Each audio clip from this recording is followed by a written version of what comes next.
इतने बलशाली राजा जिस धनुष को हिला नहीं सके, कि सुकुमार राजकुमार उस धनुष तोड़ने जा रहे हैं, ये तमाशा बंद करवा दे तो ही ठीक होगा। चतुर सखियों ने कहा, महारानी जी धैर्य धारण करिए, आप इनको जो देख रही हैं वास्तव में इनका डबल रोल चल रहा है, ये 2 in 1 है। जो दिख रहे हैं ऊपर से वास्तव में वो है नहीं, और जो है वो दिखाई नहीं दे रहे हैं। सखियों ने जब बहुत समझाया तो सुनैना जी को थोड़ा तसल्ली हुई। सखी बचन सुनी भई परतीति, और मिटा विषाद बढ़ी प्रीति। राम जी पहुंच गए धनुष के पास, गुरुदेव को प्रणाम किया, माता पिता को प्रणाम किया, धनुष को प्रणाम किया और परिक्रमा किए भगवान। गुरु ही प्रणाम मन ही मन कीन्हा, अति लाघव उठाई धनु लीन्हा। लेत चढ़ावत खैंचत गाढ़े, काहुन लखा देख सब ठाढ़े। भगवान ने धनुष को मध्य भाग से तोड़ा, क्योंकि अहंकार मध्य में ही पैदा होता है। बुढ़ापे में क्या अहंकार करोगे, चलने की शक्ति नहीं रही, बच्चे को कोई ज्ञान ही नहीं, काम क्रोध मोह लोभ से परे है। जवानी में ही ये अहंकार पैदा होता है, मध्य में पैदा हुआ है, श्री मध्य में ही टूटेगा। ते ही क्षण राम मध्य धनु तोरा, और भय भुवन धुनि घोर कठोरा। भय भुवन घोर कठोर, रव रवि बाजी तजि मार्ग चले। करहि गज डोल मही अहि मूल कूर मुकल मले। सुर असुर मुनि कर कान दीन ही, सकल विकल विचार ही। ओ दंड खंड राम तुलसी, जयति वचन उचार ही, जयति वचन उचार। धनुष टूट गया, भयंकर आवाज हुई। अब क्योंकि धनुष पर ही विवाह निर्भर था, रहा विवाह चाप आधीना, तो टूटत ही धनु भयो विवाहु। लेकिन आगे की कुछ प्रक्रिया है जो संपादित करनी है। सीता जी सखियों के साथ वरमाला लेके राम जी के गले में पहनाने के लिए आ रही हैं, मांगलिक गीत गाते हुए। लेकिन उसी समय महाराज गड़बड़ हो गया, माला राम जी के गले में पहुंच नहीं रही है, क्योंकि राम जी सीता जी से थोड़ा बड़े थे और ये 1.5 फीट का मुकुट ऊपर से पहने थे। अब माला मुकुट के ऊपर से जाएगी तब गले में पड़ेगी, पहुंच नहीं पा रही है सीता जी माला लेके। सखिया भी परेशान। सखियों ने कहा क्या किया जाए, बोले पहुना बड़े दयालु हैं और इन्हीं से प्रार्थना करते हैं कि झुकी जा। सखिया राम जी से कह रही है थोड़ा झुक जाइए, माला पहनाना है, आपके गले में माला पहुंच नहीं रही है। ऐसे ही सखियों ने कहा कि झुक जाओ। लक्ष्मण जी ने कहा खबरदार भैया, झुकिएगा मत, ससुराल का मामला है, आज अगर झुक जाएंगे तो जिंदगी भर चाय बना के पिलाना पड़ेगा सवेरे। राम जी को ये चौक टाइट हो गए, चाय नहीं बनाएंगे और श्री गणेश गड़बड़ नहीं होने देंगे। टाइट खड़े हैं, सखियां निवेदन कर रही हैं राम जी से, छोटी सी मोरी छोटी सी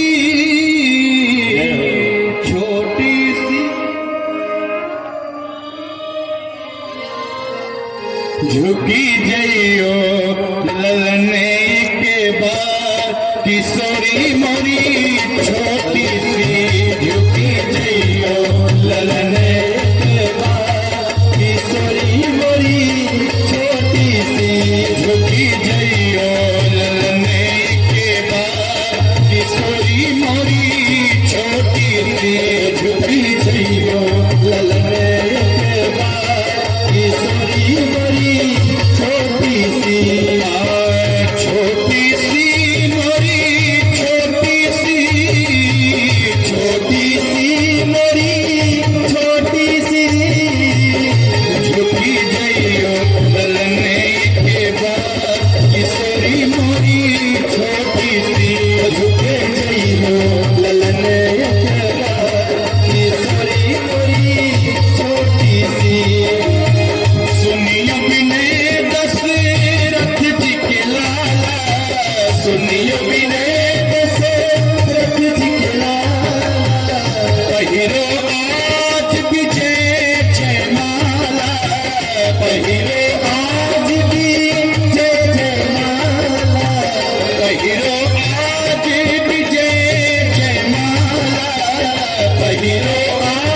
लीजे गिरधर प्रभु झुकी माला लीजे लोचन लाभ सखी ने कह दीजे लोचन लाभ सखी ने कह दीजे लोचन लाभ सखी ने कह दीजे लोचन लाभ सखी ने कह दीजे हम गावे सुमंगल किशोरी मोरी झुकी जइयो ललके किशोरी मोरी छोटी सी झुकी जइयो ललके किशोरी मोरी छोटी सी झुकी जइयो ललके किशोरी मोरी छोटी सी। बोलिए आनंद कंद भगवान की। राम जी ने सोचा ही तो पागल कर देंगे, झुक जाइयो अभी ही सभी दीत जय माला। अब मुरझाई माला तो गले में पड़ेगी नहीं। सखियां बड़ी चिंता में पड़ गई, समस्या बड़ी जटिल है। अब राम जी का नेत्र खुले, माला खिल जाए और राम जी झुक जाए, माला गले में पहुंच जाए, दो काम आ गया।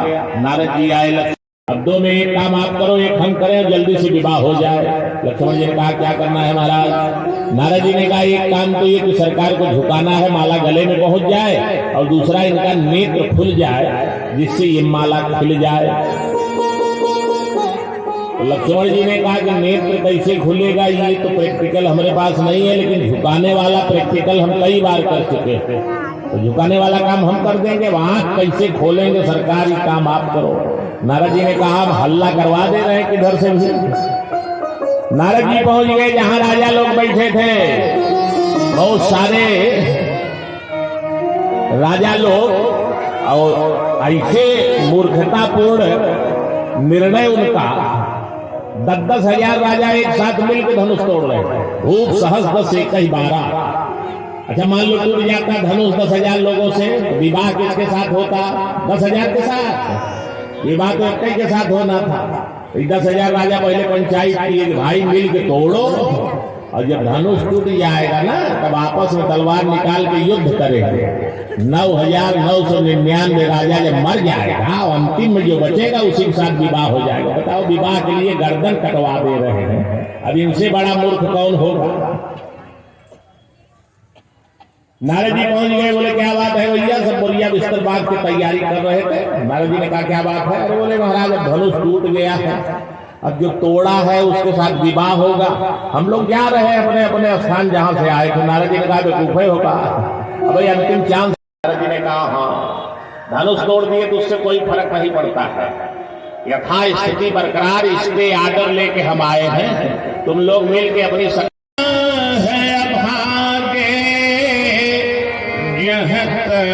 गाल बजावन लागे, मारो पकड़ो धरो। बोले कहां से शुरू किया जाए? बोले पहले कन्या को कब्जा में लो, विवाह तो कन्या के साथ होना है ना। ले छड़ाई सीता को, पहले सीता को कब्जा में कर लो छुड़ा के। बोले अच्छा, जब जाओगे छुड़ाने तो जो दोनों राजकुमार हैं वो नहीं आएंगे बीच बचाव में?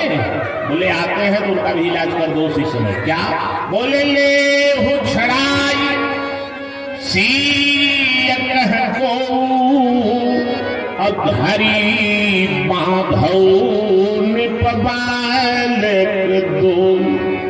अच्छा ये बेशरम लोग सही में बेशरम होते हैं। धनुष हिला नहीं पाए तो चुटकी बजाते तोड़ दिया। घर बांधो ने बालक को, गाले तो बजाना है।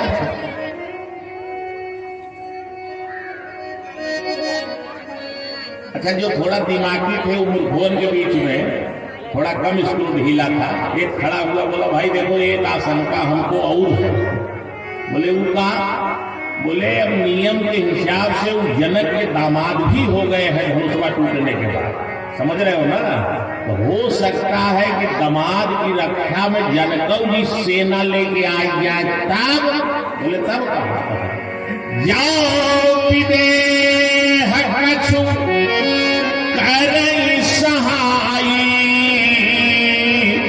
जीतऊ समर सहित दो भाई। गाल बजाने में कुछ लग रहा है? चलिए सड़क पर महजबीनों से बचकर, सरकती हुई इन मशीनों से बचकर, इनसे अगर बच भी गए जौहर तो कहां जाइएगा कमीनों से बचकर। बड़ा मुश्किल काम है। अजब हाल देखो नई रोशनी का, दुनिया में क्या क्या यसन बिक रहे हैं। मन बिक चुके हैं, तन बिक चुके हैं, वतन बिक चुके, अब सदन बिक रहे हैं। करम बिक चुके हैं, भरम बिक चुके हैं, शरम बिक चुकी, अब धर्म बिक रहे हैं। जरा जाके उनकी माँ बहनों से पूछो कि गोदी के जिनके ललन बिक रहे हैं, अनोखा तमाशा यहाँ का जितेंद्र, सरेआम दूल्हा दुल्हन बिक रहे हैं। अरे जमाने के मालिक जरा आंख खोलो, लगोटी से ज्यादा कफन बिक रहे हैं। एक लाश से कफन खींच लेने में आज का मानव लज्जा और शर्म का अनुभव नहीं कर रहा है, बशर्ते उसकी हवस और वासना की तिजोरी भरनी चाहिए। ऐसी मानसिकता पालिए मेरे भाई। गीत गाते हो मेरा भारत महान, सारे जहां से अच्छा हिंदुस्तान हमारा। गीत गाने से, पार्टियां लगाने से भारत महान नहीं हो गया। महान लोगों ने महान महान कार्य किया। याद रहे ये सत्कर्म इतनी देर बैठ के जो आपने अनवरत कई दिनों से कथा श्रवण किया, यज्ञ नारायण भगवान की परिक्रमा कर रहे हैं, दान कर रहे हैं, यह पुण्य फल कोई सामान्य नहीं हमारा। बड़ी सुंदर बात राम जी लक्ष्मण जी से कह रहे हैं कि भैया लक्ष्मण, जानी शरद ऋतु खंजन आए। कि खंजन पक्षी शरद ऋतु का आगमन जान करके आए हैं। लक्ष्मण कैसे जानते हो? जैसे न चाहते हुए भी जीव के जीवन में उसके कर्म का फल बिना बुलाए आ जाता है। कोई नहीं चाहता कि हमको दुख मिले, लेकिन प्रारब्ध कर्मानुसार फेरा जब घूमेगा तो आपको दुख मिलेगा, टाल नहीं सकते, न चाहते हुए भी मिलेगा। कि समय पाई जिमि सुकृत सुहाई, जैसे समय आने पे आपके सुकृत का फल प्रकट हो जाएगा, आपके विकास को कोई रोक नहीं सकता। याद रहे जब सत्कर्म का फल प्रकट होगा तो चाय बेचने वाला भारत का प्रधानमंत्री बन जाएगा। सुकर्म का फल प्रकट होगा तो फुटपाथ पर जूता चप्पल सीने वाले का बेटा महाशक्ति अमेरिका का राष्ट्रपति इब्राहिम लिंकन बन जाता है। सुकर्म का फल जब जीवन में प्रकट होता है तो पेट्रोल पंप पर गाड़ी पर पोछा मारने वाला भारत का पहला उद्योगपति धीरू भाई अंबानी बन जाता है। सुकर्म का फल प्रकट होता है रामेश्वरम स्टेशन पर पेपर और चना बेचने वाला भारत का प्रथम नागरिक, भारत का राष्ट्रपति डॉक्टर अब्दुल कलाम आजाद बन जाता है। सुकर्म का फल जीवन में प्रकट होगा। याद रहे जब कुकर्म का फल प्रकट होगा उससे भी बच नहीं पाओगे। करोड़ों लोगों के द्वारा पूजित भगवान जैसा व्यक्तित्व भी 1.5 मीटर की चटाई और एक कटोरा में जीवन सिमट जाता है। कर्म के फल से कभी बच नहीं पाओगे। बोलिए आनंद कंद भगवान की जय हो। हरे राम राम राम सीता राम राम, हरे राम राम राम सीता राम राम, हरे राम राम राम सीता राम राम, हरे राम राम राम सीता राम राम, हरे राम राम राम सीता राम राम, हरे राम